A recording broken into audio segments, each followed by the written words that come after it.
On the 23rd of December 1912, the Viceroy of India and his wife stepped off a train onto the platform of Delhi railway station. A band struck up the national anthem, and in the distance the guns of the Red Fort opened up in salute. The station was decorated with banners and British flags and packed with people. The Viceroy, Lord Charles Hardinge, and his wife, Lady Winifred, were met by dozens of dignitaries and officials. The Lieutenant Governor of Punjab and various military officers were joined by the nobility of the princely states, all here to welcome the representative of the Emperor of India into the old and now new capital. The previous year, the King Emperor himself, George V, had held a Durbar in Delhi, the first and last time a British monarch would do so. At this spectacular event, he had announced the transfer of the capital of India from Calcutta to Delhi. His Viceroy was here to make that official, with a state entry into the old Mughal metropolis, to mark that transfer of power. In a grand procession down the Chandi Chowk, the Viceroy and Vicereine would lead a ceremony in the Red Fort.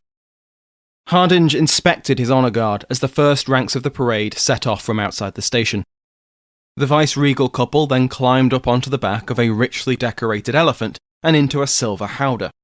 They were joined by the Viceroy's personal servant, as well as a Jamadar named Mahabir, who had requested to hold the couple's parasol at this grand event. As their elephant began to move, Hardinge later recalled that he said to his wife, "I feel quite miserable. I'm sure something dreadful is going to happen." She replied, "It's only that you're tired, and you always dislike ceremonial." Lady Winifred spoke like millions of wives have to millions of husbands. But if Hardinge did have a feeling something was going to happen, he was shockingly accurate.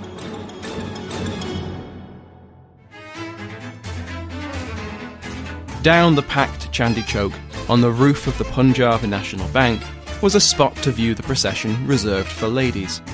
In a crowd of saris and veils was a figure who wasn't supposed to be there. They had introduced themselves as Lakshmi Bai.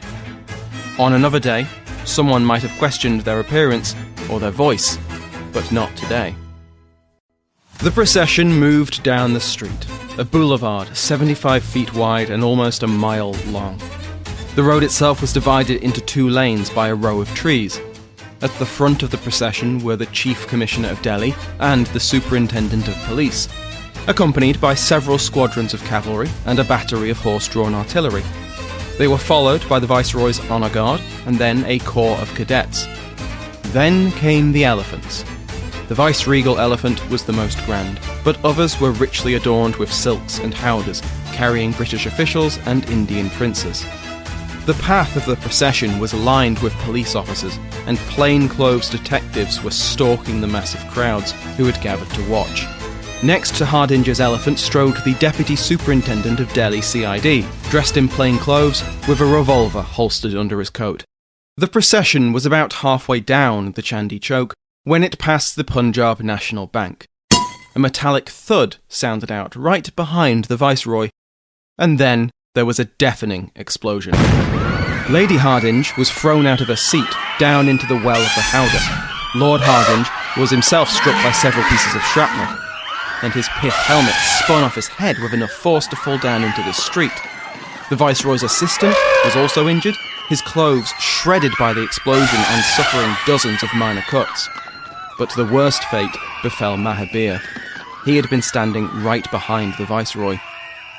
And the bomb, because it was a bomb, had landed right by his feet. He was instantly killed.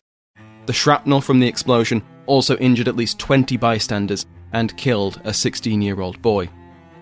In the immediate aftermath, the Hardinges were understandably dazed and confused. Both they and their assistant had been deafened by the blast. The elephant and its driver appeared unharmed. Hardinge's initial order was that the procession should continue. Nothing could deflect the British government and the government of India from their declared intention, but Lady Winifred tugged at him, yelling through deafened hearing, "There is a dead man behind us." Hardinge then saw the destroyed body of Mahabir and stood to call a halt to the procession. But as he did so, he stumbled and keeled over, revealing the true extent of his injuries. His back was torn open from shrapnel. On the ground, it was chaos. police either formed a protective cordon around the viceregal elephant or rushed into the crowd, searching for any sign of who had thrown the bomb. The onlookers were, obviously, panicking, and many of them were injured. One of them, the boy, was lying very still. The elephant was, understandably, terrified by all the commotion.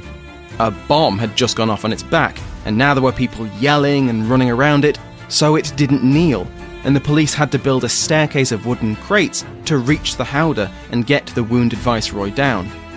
He was gently lowered onto a makeshift stretcher and rushed by motorcar to the viceregal lodge. He would survive the attack, but it took months for him to recover. Police inspected the scene, and it became very clear that Hardinge had escaped with his life by the narrowest of margins.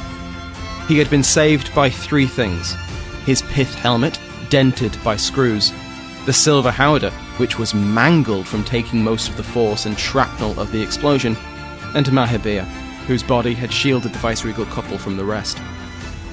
It was a mystery at the time who had thrown the bomb, but now we know it was the work of two men, Basant Kumar Biswas and Rash Bihari Bose.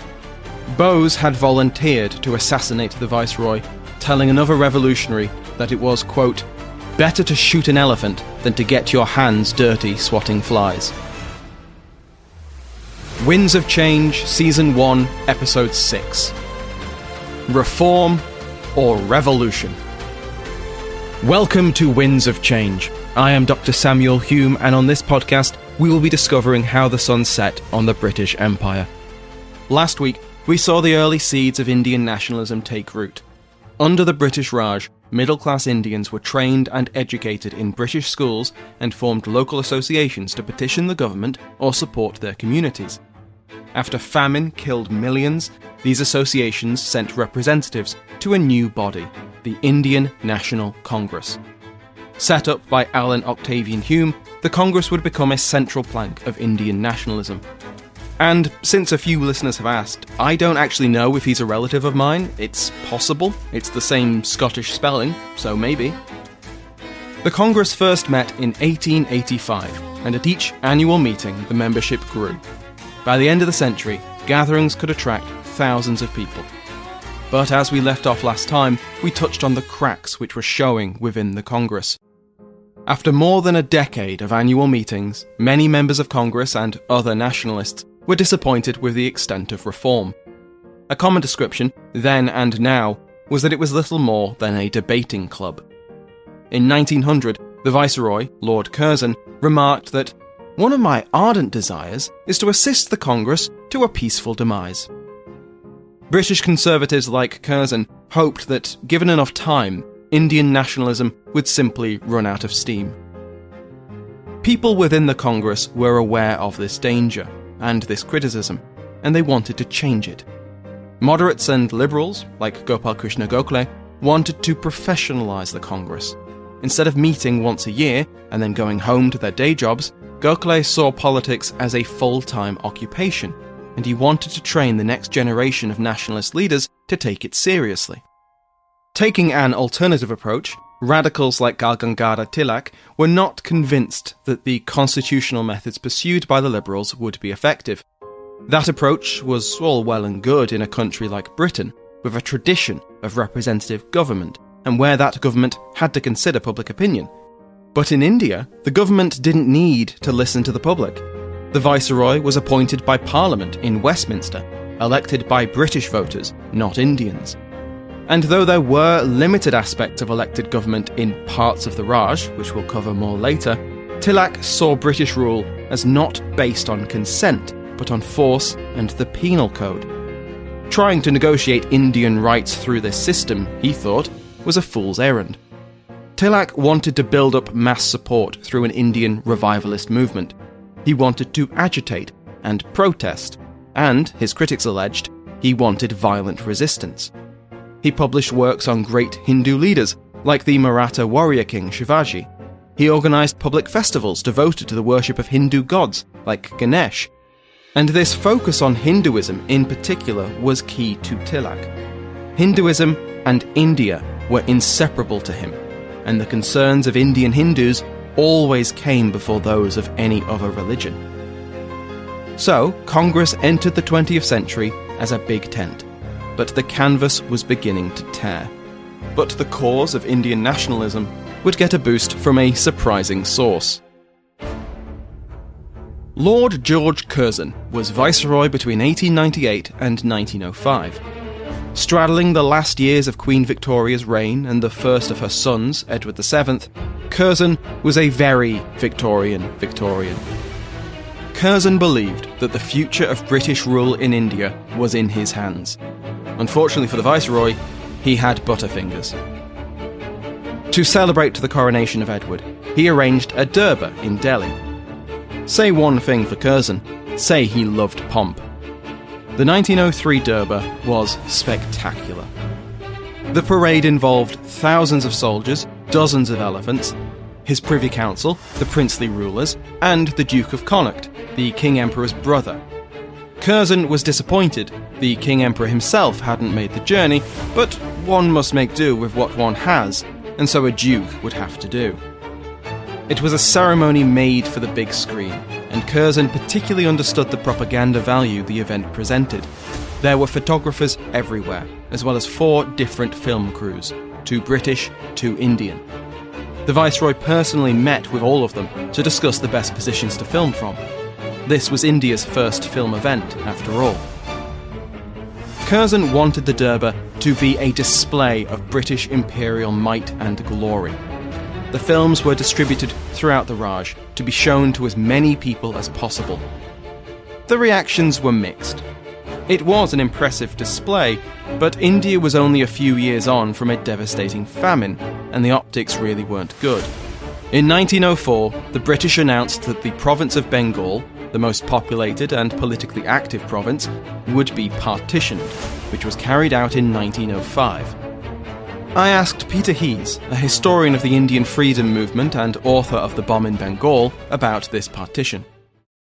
Before 1905, the presidency of Bengal consisted of a huge area, what is now Bangladesh, West Bengal, Bihar, and Orissa. For many years, there had been calls to divide this territory into more manageable units. The most natural way would have been to separate the Hindi and Oriya-speaking regions, Bihar and Orissa, from the Bengali-speaking ones.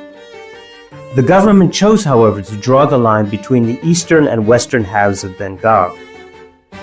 Part of the reason for this was to split the Hindus of the Bengali-speaking heartland of the region, who were the most politically conscious group in India, making them a minority and the Muslims a majority in the new state of eastern Bengal and Assam.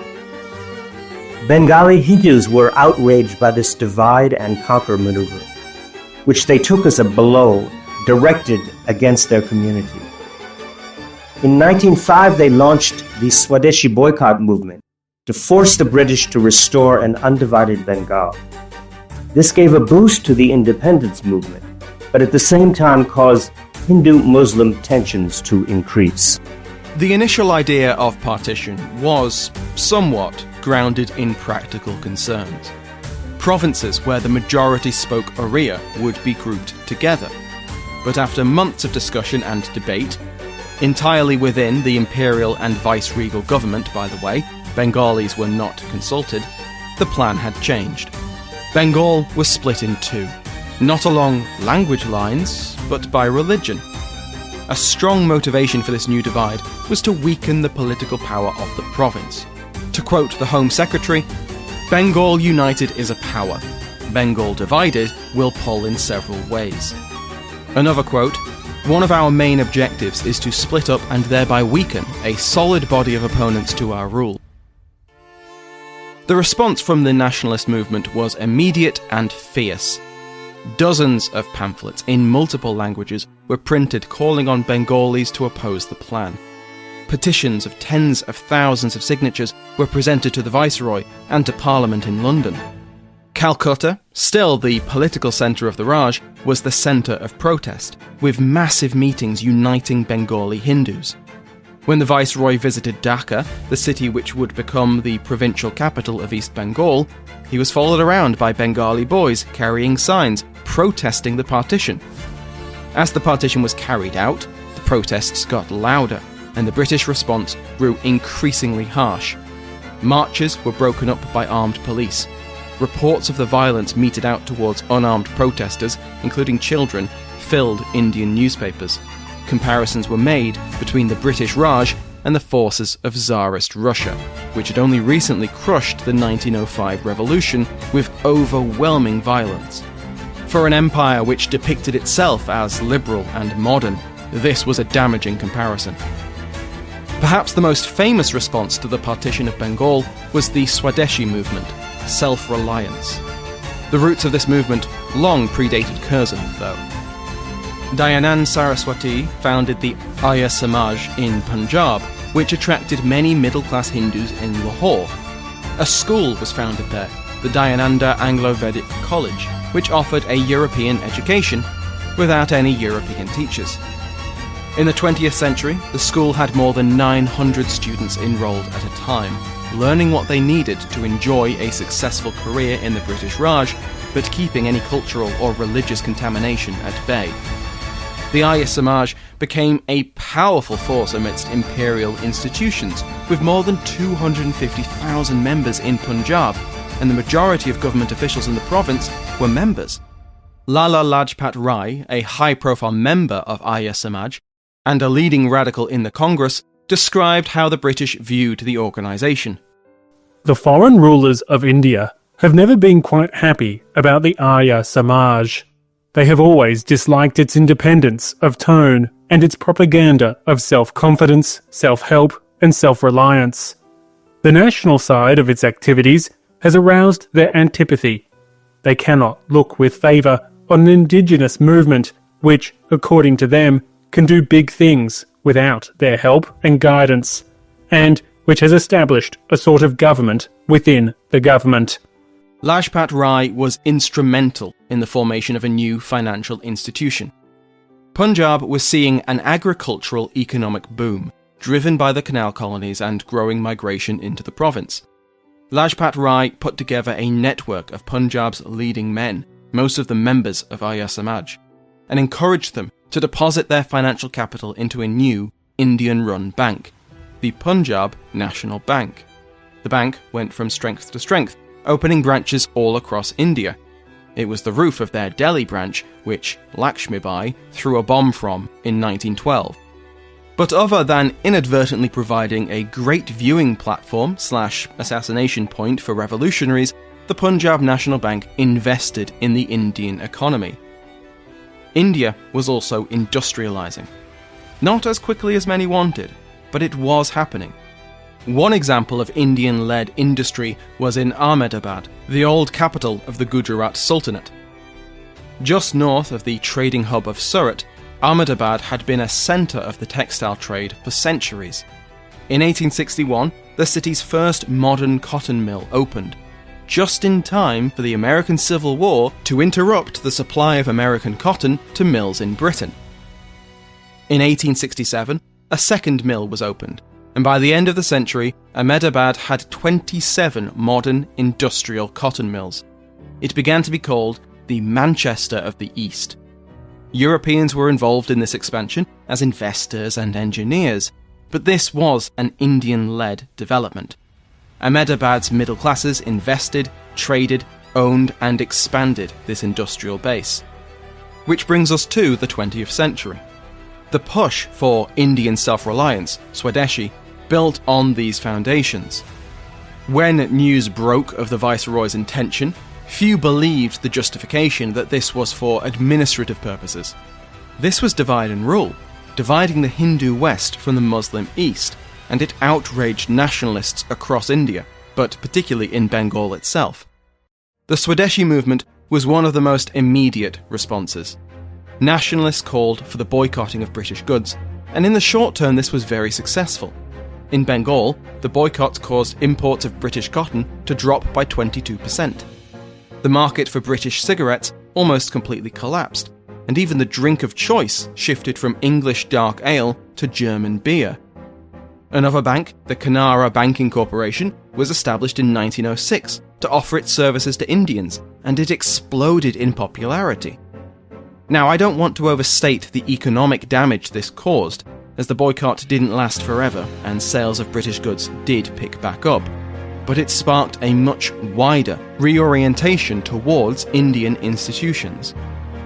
To quote from John Wilson, Swadeshi politics was about the people who lived in India shaping their own destiny. But it was about them doing so by creating new social and economic institutions, not seizing sovereign power. 1905 was important for the nationalist cause in another way. As we covered last time, Gokhale established the Servants of India Society in 1905. As we heard from Dr. Vineet Thakur, Gokhale started what he called Servants of India Society, and that came out of his frustration with how the Indian National Congress conducted its politics at that time. So Indian National Congress was basically, it was basically reduced to an annual event. It was sort of annual pageantry that happened. So people came from all around India, passed some resolutions, discussed some things, and then dispersed, never to talk about any of that again until the next year. Gokhale wanted to change it. Gokhale wanted to bring in institutional changes into the Congress. Gokhale would become a mentor for many Indian nationalists, but I'm going to introduce three in particular, as they will be with us for the rest of this season, and they each approach Indian independence in different ways. The first was Srinivasa Sastri. And he was born in sort of a very sort of small village in south of India. His parents were very poor, but he was a Brahmin, which meant that, in terms of social status, their family had a higher status, but in terms of economic status, they were quite poor. Much of his early life is a life lived in poverty, and he turns out to be a brilliant student, which means that he can get fellowships for his bachelor's and master's, which he eventually registers into. I don't think he finished his master's, but his BA he finishes top of the university, and because of that he lands a job as a teacher. And then basically till about he's 37 years old, he is a teacher. For the last few years, he's actually a principal of a high school. And that is quite an ordinary life in the sense of he's very much limited to that social milieu around his village and somewhat in Madras. He only sort of takes up a much larger national role, at the age of 37 when he moves to Pune to work with Gopal Krishna Gokhale. And Srinivasa Sastri, like I mentioned earlier, at the age of 37, he actually heard Gokhale give a talk. And he was so impressed that he, took a train and went to Pune to work with Gokhale. The second figure was born 10 days after Sastri and has become one of the most famous people in all of world history, Mohandas Karamchand Gandhi. Gandhi was born in October 1869 in Porbandar, Gujarat, to a family in the Baniyas caste.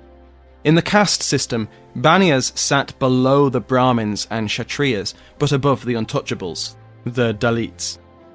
The Gandhis were a long-standing family of note, often serving the local rulers and living comfortably. His early life is very interesting, but where he enters our story is in 1896. Gandhi had returned to India from the South African colonies to raise publicity about the poor treatment of Indians there. It was on a visit to Pune that the young Gandhi met Tilak and Gokhale. Gandhi struck up a correspondence with Gokhale in particular, and though Gokhale was only 3 years older than Gandhi, he was much more experienced in politics. Gokhale brought his name and connections to Gandhi's campaign. Gokhale became Gandhi's mentor, and he revered him, just as Gokhale revered his own mentor, Ranade. Gandhi would stay in the South African colonies for 21 years, with occasional trips to India or Britain, and it would be a formative experience. He arrived as a talented but more or less apolitical lawyer, but the racial injustice he witnessed and experienced led him down a different path. In South Africa, Gandhi learned 2 lessons which would influence him for the rest of his life. The first was the effectiveness of passive, peaceful protest, satyagraha. The second was an embrace of his fellow Indians, regardless of caste, religion or class. As he wrote to Gokhale, "The struggle we are undergoing here has resulted in making us feel that we are Indians first and Hindus, Mohammedans, Tamils, Parsis, etc. afterwards. You will notice too that all our delegates are Mohammedans. I am personally proud of the fact. May I ask you to interest yourself in them and make them feel perfectly at home? a Hindu-Mohammedan compact may even become a special feature of the Congress. The third figure to mention was Muhammad Ali Jinnah. I spoke with Ayesha Jalal, Mary Richardson Professor of History at Tufts University and one of the foremost experts on Jinnah. Well, Jinnah belonged to the Khoja community. It's a minority community within the Muslim community, and basically more commercially oriented groups from Gujarat, Kathiawar to be more precise. And he was sort of based in Karachi. And at a very young age, he was dispatched to the United Kingdom to study business. It was at that stage that he became interested in theatre, and he participated in Shakespearean theatres, I believe, as an actor, and also started attending the Parliament. So he used to sit and listen to parliamentary debates, and I think that whetted his appetite for politics. And I think the acting part also played a role, because I think all politicians are actors of kind, trying to convince people one way or the other of their point of view. He basically went to the bar. I mean, because as you know, the bar system in England, he was called to the bar, he went to the Lincoln Inn, became a lawyer, and had a proclivity towards constitutional law, and he was well respected. He was based in Bombay. I mean, he was sort of mentored by the great Congress leader, Gopal Krishna Gokhale, which interestingly enough who was also the mentor of another great Indian, Mohandas Karamchand Gandhi. So that was how he was drawn into the Congress. So he was a leader of the Congress. He was a member of the Congress before he became a member of the All India Muslim League. As Jalal mentioned, Jinnah would join and eventually lead the All India Muslim League. This organisation was also a result of the partition of Bengal. Much of the protest we covered earlier was organised and involved Hindus. And though the Indian National Congress was theoretically secular, it was dominated by Hindus. Moderates like Gokhale encouraged unity across the religious divide, but with radicals like Tilak championing Hinduism, there were many Muslims, nationalists and otherwise, who believed Congress could not be relied upon to preserve Muslim rights. In 1806, Curzon's successor as Viceroy, Lord Minto, met with more than 30 influential Muslims, and he gave his approval for the organisation of an All-India Muslim League. This is an excerpt from the inauguration speech by the first president of the League. Gentlemen, that which has drawn us here today is not a need which has only now been felt by us. When the National Congress was founded in India, the need had even then been felt, and the late Sir Syed Ahmad Khan, to whose foresight and statesmanship Muslims should always be grateful, had made great endeavours to impress upon Muslims the belief that their safety and prosperity lay in their keeping aloof from the Congress. This view has been proved to be so far right that though Sir Syed Ahmad Khan is no more among us, the Mohammedans are still firm in that belief, and as time passes, they will feel more and more that, in order to protect and advance their political rights and interests, it will be necessary for them to form their own separate organisation. When even now that a powerful British administration is protecting its subjects, we, the Muslims, have to face most serious difficulties in safeguarding our interests from the grasping hands of our neighbours, instances of which are not rare in any province or district, then woe betide the time when we become the subjects of our neighbours, and answer to them for the sins, real and imaginary, of Aurangzeb, who lived and died 2 centuries ago, and other Muslim conquerors and rulers who went before him. And to prevent the realization of such aspirations on the part of our neighbours, the Muslims cannot find better and surer means than to congregate under the banner of Great Britain and to devote their lives and property in its protection. As Rudrangshu Mukherjee notes, and you may have picked up on, quote, the seeds of a Muslim opposition to a Congress-led national movement were already evident. But the man who would later lead the League was, as Jalal tells me, he was committed to anti-colonial nationalism. When he did become a member of the All India Muslim League, after 1913. In 1913, he claimed that it should not affect his membership in the Congress, and he was wedded to the idea of winning independence for India. And he was referred to as the ambassador of Hindu-Muslim unity, because he is known to have played a key role in bringing these two organizations together. And he always sort of hoped to be able to negotiate some sort of an arrangement with the Congress that would be in the interest of the Muslims as well as India's independence. The partition of Bengal itself was seen by nationalists as a violent act enforced by violent means.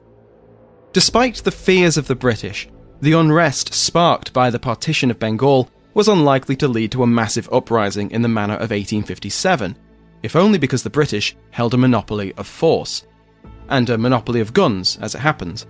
In 1878, the Arms Act was passed, which made it illegal for Indians outside the army, with a few exceptions, to own weaponry.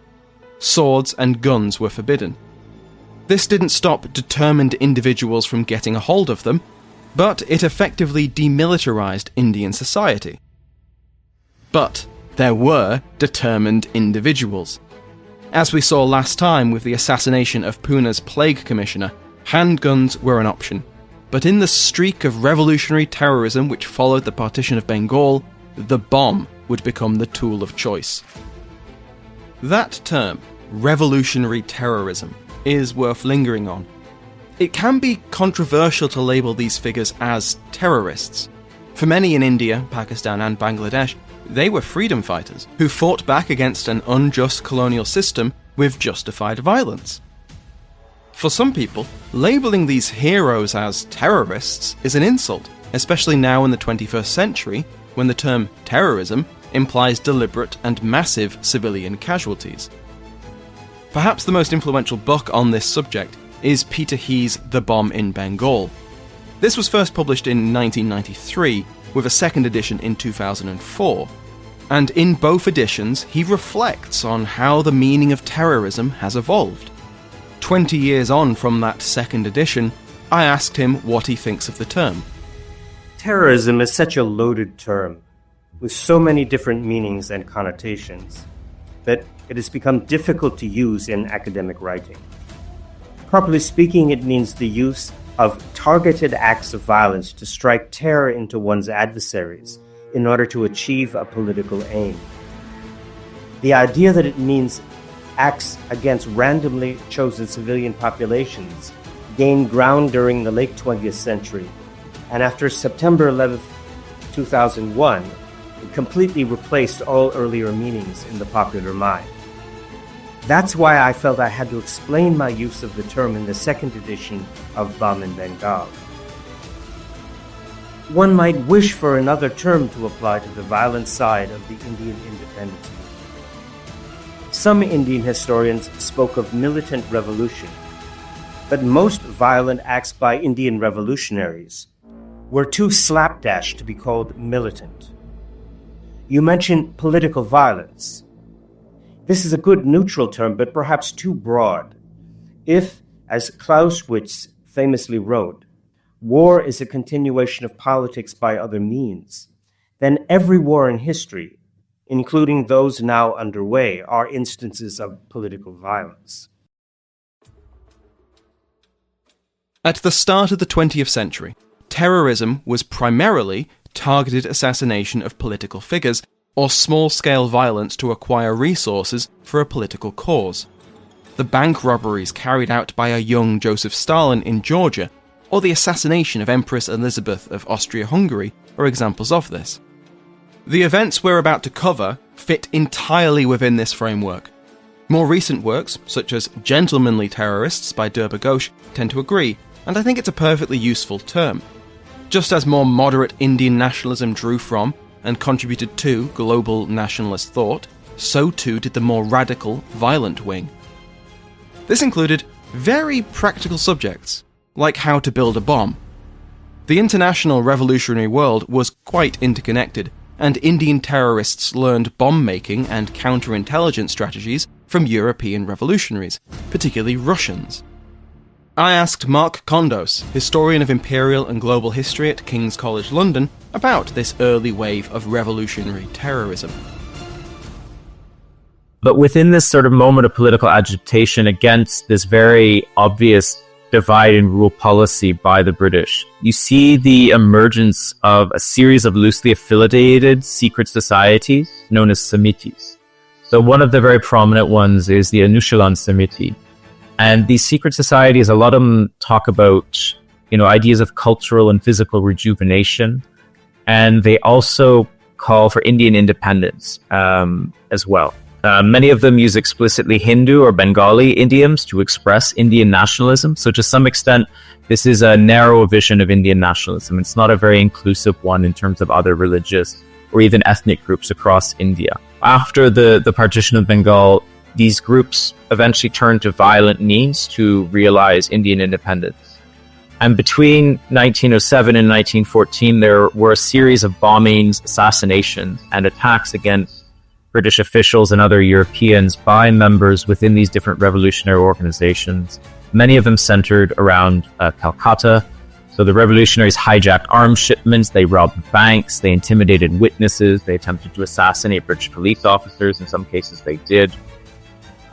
One of the prominent gangs during this period or groups becomes known as the Manaktola gang, which is led by both Aurobindo and Baron Ghosh. Aurobindo Ghosh, the very famous Indian revolutionary nationalist and also spiritual leader later on. And one of the very prominent attacks this group tries to organize is a bombing of the Viceroy's train in 1907. It doesn't work, but it shows that there's this rise of revolutionary nationalism and terrorism. Indian revolutionaries were also helped by one of the last scraps of an old enemy of the East India Company, the French enclave at Chandernagore. One of the things that really concerns the British is that a lot of these revolutionary groups are operating outside of British territory. And they're doing this by operating from a place called Chandernagore, which is essentially a suburb of Calcutta. And Chandernagore at the time belongs to the French. It is part of the French overseas colonial empire. This is a vestige of when the French were fighting for control over India with the British in the 18th century. They eventually lose out at the end of the 7 Years' War, but they were able to retain certain territories behind, often known as the comptoir. And one of these is Chandernagore. This is essentially French sovereign territory, but in the middle of India. And these Indian revolutionaries are very aware of this, and they understand that British policemen cannot go into Chandernagore, they can't go into French territory and arrest them, or even stop their revolutionary activities. So they set up shop in Chandernagore. They set up revolutionary printing presses so they can publish pamphlets and books and literature that is otherwise banned and prescribed in India, where publishers would have their equipment confiscated or they'd be fined or imprisoned. They can do this very freely in Chandernagore, which is French territory. So you have cases where these revolutionaries will cross the border from Chandernagore into Calcutta, commit revolutionary acts, try to assassinate a police officer, run across the border, and the British can't do anything about this. And this obviously is intolerable to the British. And they begin to exert pressure against the French authorities about cracking down on these revolutionary activities. For the most part, the French were very sympathetic to the British cause, right? They realized that this kind of revolutionary activity is not really good for them either. And they also realized where their bread is buttered and that they kind of exist on the sufferance of the British, who are much more militarily and economically powerful. In theory, they're sympathetic to the British cause. But one of the things that hinders more effective Franco-British police cooperation is the fact that the French don't want to be seen as the lackeys of the British, right? They have their own national pride.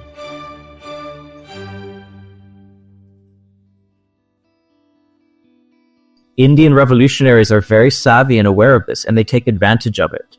So there are cases where the British successfully managed to get French authorities to extradite Indian revolutionaries from Chandernagore to British India. And these revolutionaries and their families write to the French press back home and in India, and they say this is a violation of their rights, their republican rights as citizens and subjects of the French Republic. and they stoke these very emotional, patriotic feelings within France itself, which causes a lot of political friction and tension between the French and British governments. And in some cases, these revolutionaries who were extradited had to be then returned to a French territory afterwards. You know, you look at the map of British India, you see it's all red or all pink, but that really doesn't tell us the whole story, because there were lots of different jurisdictions, different spaces of sovereignty where the British were not in charge across India. One of these were the French settlements.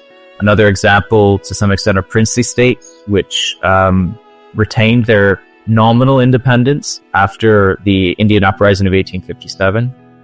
So these princely states are under the suzerain authority of the British. You know, the British are seen as the paramount rulers, but they don't rule directly in these areas. And this causes all sorts of boundary issues, border issues, and jurisdictional disputes. And in the case of revolutionary nationalism and terrorism, this really, you know, is seized upon by these revolutionaries to help advance their own goals. And they very cannily play the British Empire against the French Empire. As Dr. Condos says, there were a number of terrorist attacks against British officials and representatives of the British regime, as well as informers. One of the most notable attacks was the attempted assassination of Magistrate Douglas Kingsford. I asked Peter Heehs who was Kingsford and who wanted him dead. Kingsford was a member of the Indian Civil Service. In 1907, as a magistrate in Calcutta, he presided over several trials against the editors of nationalist newspapers.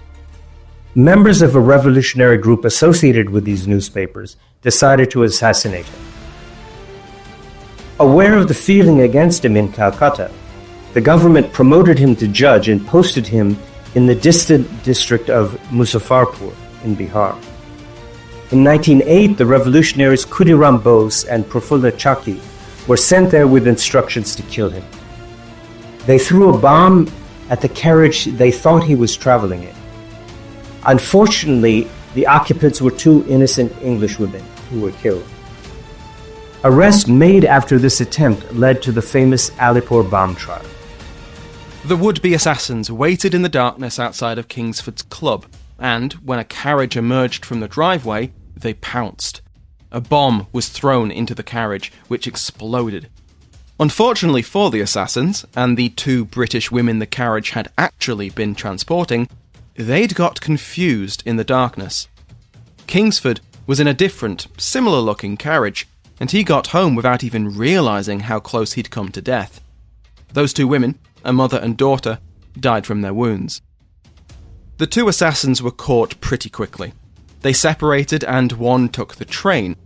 He struck up a conversation with another Bengali, who happened to be an off-duty police officer. He was suspicious of the young man, having heard about the bombing, and sent a telegram reporting his suspicions. The two travelled together, ate breakfast, and when they arrived at their destination, the inspector received a reply, telling him to make the arrest. He politely informed his travelling companion that he was under arrest, at which point he ran, pulled out a revolver, and fired twice into his mouth. His co-conspirator was brought to trial, and though he said he regretted that the two women had been killed, he didn't even try to defend himself. Instead, he started arguing with the only witness, the carriage driver, when the driver described how he'd thrown the bomb. He told him, No, I didn't throw it like that. I threw it this way. At which point the judge tried to remind him that the object of cross-examination is not to incriminate yourself, but to discredit the witness. He was, unsurprisingly, found guilty and hanged. But the real fallout of this attack was what became known as the Alipur bomb trial. In the wake of the attempted assassination of Kingsford, the authorities in Calcutta arrested a group they'd had their eye on for some time. The accused in the trial of the Alipur bomb case included members of a revolutionary group founded by Barindra Kumar Ghosh and others under the inspiration of Barindra's brother Aurobindo Ghosh, better known as Sri Aurobindo. The group's aim, broadly speaking, was to challenge the primacy of the British government of India by acts meant to strike terror in the hearts of the governing class and to inspire young Indians to rise up against the foreign rulers. The case lasted more than a year. The ringleaders were sentenced to death, later commuted to life imprisonment. Other active members received sentences of various lengths. About half of the accused, including Aurobindo, were acquitted owing to lack of evidence. We will hear more about Aurobindo in future episodes. And of course, most dramatically, was the failed assassination attempt on Viceroy Hardinge, which we started today's episode with. In the immediate aftermath of the bombing, the news spread all around the world. The bomb outrage. Bendigo Independent, 27 December 1912. The bomb, in addition to nails and pieces of iron, contained gramophone needles and screws.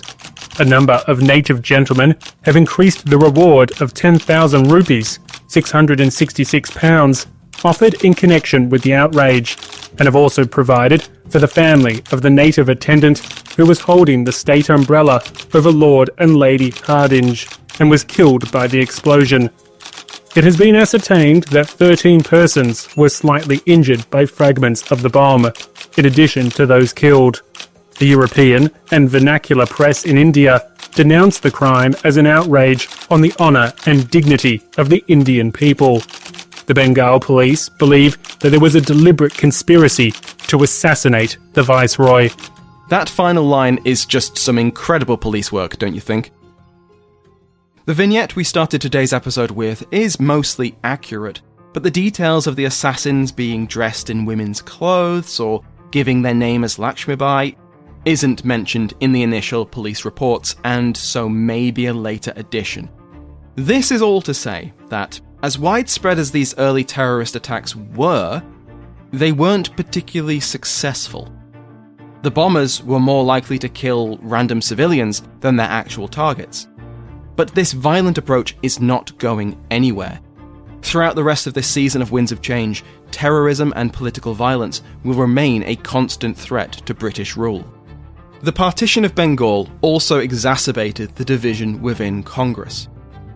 Moderates, who had long insisted on working with the British, found their trust betrayed, whereas the radicals appear to have judged British intentions accurately. At the 1906 meeting, it was only the skillful management of President Nauroji which kept the Congress together, even with mass walkouts from some delegates. Resolutions tried to bridge the gap between moderates and radicals. The Congress would pursue agitation, but within the law. Self-government, in line with the self-governing settler colonies like Australia and Canada, would be the goal. Swadeshi would be policy, and a boycott of foreign goods was agreed. Nauroji even used the term Swaraj for the first time in an official address. But this just papered over the cracks. When the Congress met again in 1907, the radicals expected the moderates to try and wind those resolutions back. And this suspicion wasn't helped when moderates like Gokhale rejected a proposal for Lajpat Rai, a radical, to be president. It was too dangerous and too inflammatory towards the government, they said. Which maybe it would be, but it also looked like the moderates were still kowtowing to the British. The two sides became armed camps. The radicals assembled together, away from the rest of Congress, and armed themselves with lathis, heavy sticks. The moderates brought their own armed men, also with lathis. The moderates were accused of withholding important documents from radicals until the last minute, giving them no time to prepare arguments or voting blocks. When the 23rd Congress opened in Surat, those first meetings of respectful and dignified discussion were a distant memory. Speakers were heckled so badly that the proceedings had to be halted for the day. The next day, Tilak rose to address the Congress, only to find his way to the stage blocked. A scuffle broke out as Tilak insisted he had a right to speak, and moderates on stage pushed him back. A shoe was thrown, and then chairs, and then lathis. No one was seriously injured, but by the time police arrived to break it up, the unity of Congress was mortally wounded. The radicals, led by Tilak, Lala Lajpat Rai and Bipin Chandra Pal, the Lal Bal Pal triumvirate, would reject the moderation of Congress. In turn, the moderates condemned the radicals for encouraging violence and disorder. The big tent of the Indian National Congress had been shredded. The moderates would receive a boost over the following years. Not only was Tilak arrested for sedition after the bombings of 1908, despite a valiant defence by his lawyer, Muhammad Ali Jinnah, but in 1909 the Indian Councils Act was passed by Parliament. Better known as the Morley-Minto Reforms, named after the Viceroy and the Secretary of State for India, this act came about from a British desire to both address existing grievances from Indian moderates and to try and stem the growing radicalism and terrorism within India. An earlier act, in 1892, had reformed the councils of India to both expand their membership and allow the election of Indians to them. This is when Indian liberals like Gokhale joined the Bombay Legislative Council and then the Imperial Legislative Council. But this earlier act had kept firm limits on exactly how much of a say the Indians on these councils could have. Historians like Nanda Lal Chatterjee even call this act a sham. Governors and the Viceroy could still enact legislation whether or not the Indian councillors supported it, and for certain important issues, such as budgets, councillors were only able to debate rather than vote on them. While he was Viceroy, Curzon actively pushed back on even these meagre reforms. The Calcutta Corporation Act, the Indian Universities Act, the Official Secrets Act, all reduced the consultation powers provided by the 1892 Act. These bodies in a way were, what we would call as talking shops. After a Liberal government was elected in Britain in 1906 and Curzon was replaced with Minto, he met with Gokhale and other Congress leaders, as well as with the new All India Muslim League. Through the Morley-Minto reforms of 1909, so there was a set of reforms introduced in India where Indians were given these legislative bodies, which did not have power or in terms of designing policies, but they were places where Indians and also Europeans could come together and discuss those policies and express their grievances if they had. So they were not legislative assemblies, like we have today, where legislative assemblies also have some form of executive power because the executive comes from the legislative assemblies. These were assemblies which were seemed to be as opportunities for Indians to exercise some kind of responsibility. Because the whole idea at that point was that in the long term, Indians will be given self-government. But in order for Indians to achieve that stage, they had to be trained. So these sort of legislative assemblies in some ways were these, training exercises where Indians would be tested on how well they are able to articulate their grievances. That's the first stage. And the second stage would eventually be which came after 1919, where they would be given some executive power, where they would also be able to make some executive decisions. But essentially, to me, they were, talking shops.